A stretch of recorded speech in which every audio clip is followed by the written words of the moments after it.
एक सास कह देती है अपनी भाषा में, ना जाने मेरी बहू मायके गई थी और मायके से ना जाने ऐसा क्या करा के लाई कि मेरे छोरा को उसने अपने काबू में ले लिया। नहीं, अगर विद्या कराने वाली बहू होती ना तो तेरे छोरे से भी अच्छे छोरे और थे, उनको काबू में कर लेते। अरे बोलो तेरी जीजियों सही है कि गलत है? क्यों किसी की बहू को गलत इल्जाम लगाना? ये अपने मायके गई थी, मायके से कुछ करा के लाई है, ये अपने पियर गई थी, पियर से कुछ करा के लाई है, ये वहां गई थी, वहां से कुछ करा के लाई है। नहीं, बहू में इतनी सामर्थ्यता नहीं है कि वो अपने पियर से कुछ करा के लाए, और पियर वालों में भी इतनी सामर्थ्यता नहीं कि वो किसी से अपनी लड़की के लिए तंत्र मंत्र करवाएं। ये आपकी बुद्धि में ना जाने किस किस ने भाटा भर दिया, इसलिए तुम्हारी सोच बिगड़ गई।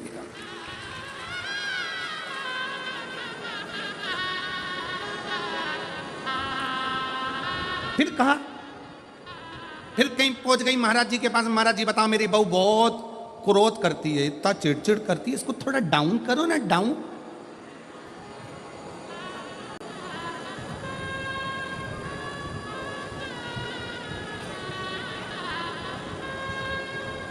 थोड़ा डाउन करो ना।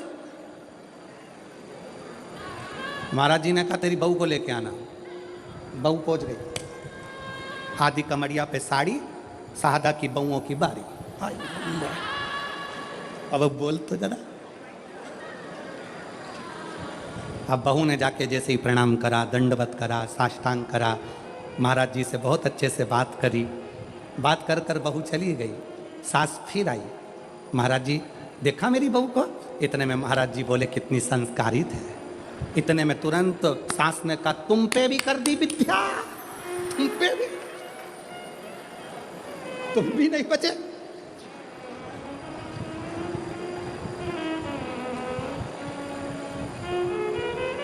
अरे भाई, बहुओं की तीव्रता देखकर सास को प्रसन्नता होना चाहिए। तुम्हारी बहू को 4 व्हीलर गाड़ी चलाना आती है, तुम्हें प्रसन्न होना चाहिए। तुम्हारी बहू को 2 व्हीलर गाड़ी चलाना आती है, तुम्हें प्रसन्नता होना चाहिए। तुम्हारी बहू बाजार कर आ जाए, तुम्हें प्रसन्नता होना चाहिए। तुम्हारी बहू लैपटॉप पर काम करे, तुम्हें प्रसन्नता होना चाहिए। तुम्हारी बहू तुम्हारे बच्चों को अच्छी शिक्षा दे, तुम्हें प्रसन्नता होना चाहिए। प्रसन्नता होना चाहिए कि कम से कम मेरी जिंदगी तो निकल गई, पर आने वाला समय इतना बदलाव का समय है, उसके ज़माने में ऐसी बहू का होना बहुत जरूरी है।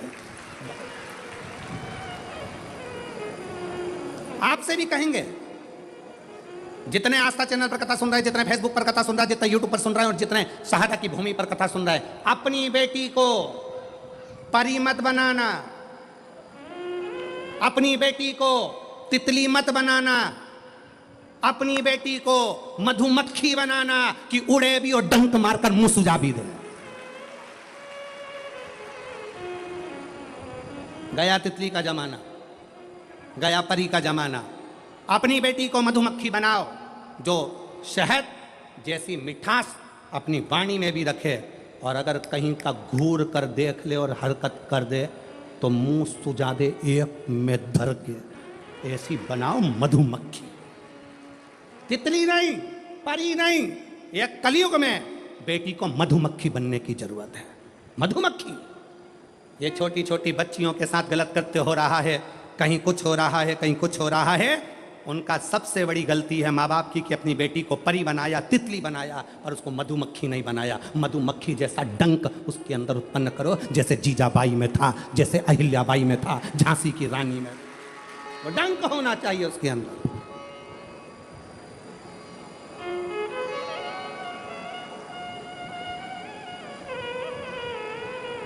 जागरूक हो। बहू में आगे बढ़कर काम करे तो प्रसन्न हो। बहू को 4 व्हीलर आए प्रसन्न हो, बहू को 2 व्हीलर आए प्रसन्न हो। क्यों? बेटा दुकान पर होगा, बेटा सर्विस में होगा, और सास को एकदम सीने में दर्द हो गया, कौन लेकर जाएगा? तुरंत बहू, मम्मी चिंता मत करना, मैं बैठी हूं। इतने में सास सोचेगी तेरे चक्कर में तो अटैक आया, अब तेरे चक्कर में मैं बैठी हूं, तुम चिंता मत करो, और तुम्हें जल्दी जाने नहीं दूंगी। जैसे सावित्री अपने सत्यवान को ले आई थी, कलयुग की बहू अगर प्रबल है तो अपनी सास को हॉस्पिटल से फिर घर लेकर आ जाती है। उसकी चतुरता। जितने तो पति बात नहीं करते डॉक्टर से, उतनी बहुएं बात कर लेती है। डॉक्टर साहब हमारी मम्मी को क्या हो गया, सिर पे पल्लू वल्लू लेके खड़ी हो जाएगी हॉस्पिटल में। क्या है सिस्टर, सिस्टर बॉटल खत्म हो रही है, जल्दी उतारो, इधर आओ, अभी खत्म तो होने दो मैडम, अभी खत्म। अरे मैडम गई चूल्हा में, चल उतार, इधर आ। हॉस्पिटल में पर्चा बनवाने गई तो वहां पहुंच गई पर ये 3 टेबलेट का तुमने बिल ज्यादा जोड़ लिया, और पति भाई बाजू में खड़ा उसका मुंह देख रहा, तुझे कैसे मालूम? वो बोली मैंने मोबाइल में सर्च करा था, इतने की थी और ये इतने में लगा रहा है। कम करता है कि मोबाइल है अभी बनाऊं वीडियो इतने। जी जी मैं हाथ जोड़ता तेरे। पति उसको देखकर आश्चर्य में पड़ गया और घर आकर बोला अगर तू नहीं होती तो मेरी अम्मा घर नहीं आती, सीधे शमशान चली जाती। अरे गया जमाना, पुराना जमाना था कि लड़कियों को पर्दे में और कैद में रखा जाए, तुम मत चली जाना, तुम मत बढ़ जाना, तुम मत बढ़ जाना, तुम मत बढ़ जाना, तुम मत बढ़ जाना। और आज का ज़माना बेटियों की अग्रणता का है। और बहुत खुशी होती है मेरी जीजियों, आप लोगों को जब आगे आगे देखा जाए और आप लोगों की विद्वत्ता को देखा जाए तो दिल करता है कि बेटियां ऐसी होना चाहिए, जीजाबाई जैसी बेटी ऐसी होना चाहिए, अहिल्याबाई जैसी बेटी ऐसी होना चाहिए, झांसी की रानी जैसी बेटी ऐसी हो, दुर्गावती जैसी। एक लड़का बैठा है जिसके डॉक्टर ने कह दिया कि तुम्हारी नाक की हड्डी ऐसी है, उसके कारण बस तुम्हारा सिलेक्शन। सो कविता प्रभाकर पाटिल, बोरत तलोदा, जिला नंदुरबार, मेरा मोबाइल नंबर ये है। मेरा बेटा भूषण प्रभाकर पाटिल, कहीं बैठे हो तो आ सकते हैं। नौकरी की तलाश में था, उसे मिलिट्री में भर्ती होना था, बस 2 बार मेडिकल के लिए गया, तब पहली बार रनिंग में फेल हो गया, दूसरी बार नाक की हड्डी बढ़ गई थी इसलिए फेल हो गया। फिर उसके बाद सीहोर गए, वहाँ पंडाल में कथा श्रवण करी, कंकर शंकर की पूजन करी। कंकर शंकर की पूजन करके मैंने अपने बेटे से कहा कि यहाँ शिव जी से प्रार्थना कर कि तेरी सरकारी नौकरी लग जा। बाबा से प्रार्थना करा, पूजन करके एक कंकर शंकर को लेकर घर आ गया। मेरा बेटा रोज मंदिर जाने लगा, अपनी मेहनत करने लगा।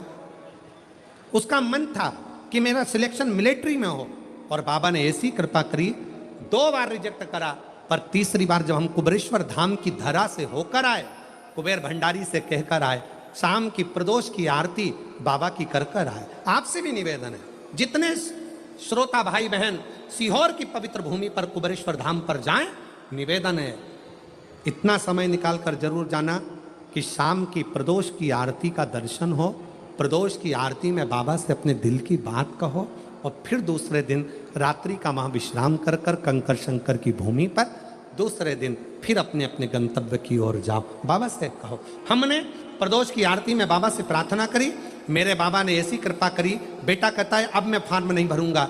मेरे कहने पर बेटे ने फिर फार्म भरा, पशुपतिनाथ का व्रत किया, और बाबा की कृपा से 3 महीने भी नहीं हुए और बेटे का अग्निवीर में सिलेक्शन हो गया, मिलिट्री में सिलेक्शन हो गया। और बाबा का मैं क्या धन्यवाद दूं गुरुदेव, मेरे बाबा देते हैं तो छप्पर फाड़ कर देते हैं। एक बेटे का तो अग्निवीर में हो गया, और दूसरे बेटे का बाबा ने ऐसा व्यापार चलाया कि बाबा की कृपा से 4 चांद लग गए। ये शिव है, ये शंकर।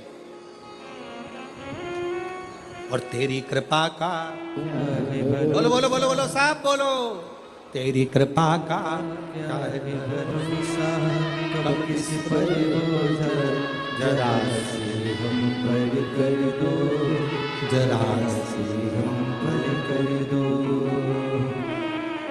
पापी हो चाहे उसका भी बाबा उद्धार हुआ, उद्धार हुआ। पापी हो चाहे जितना। ये बेटी बोल नहीं पाती थी, चल नहीं पाती थी, बिस्तर पर पड़ी रहती थी।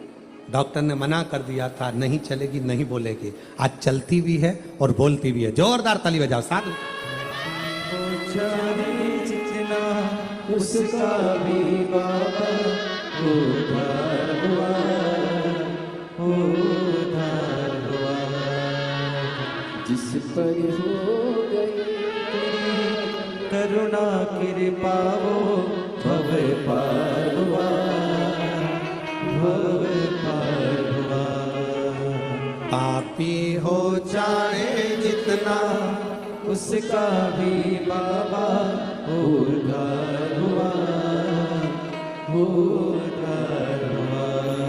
अरे गिद्ध अजामिल गणिका तारे, मन को तुम्हारे भाई जरा हंसी हम पर कर दो, जरा हंसी हम पर कर दो। कोई तुमसे कहे पाप लगेगा, पाप लगेगा, शिव जी की भक्ति में, भजन में, स्मरण में उल्टा जपो, सुल्टा जपो, कैसे जपो, दिन में जपो, रात में जपो, शुद्ध में जपो, अशुद्ध में जपो, जैसे हो वैसे जपो।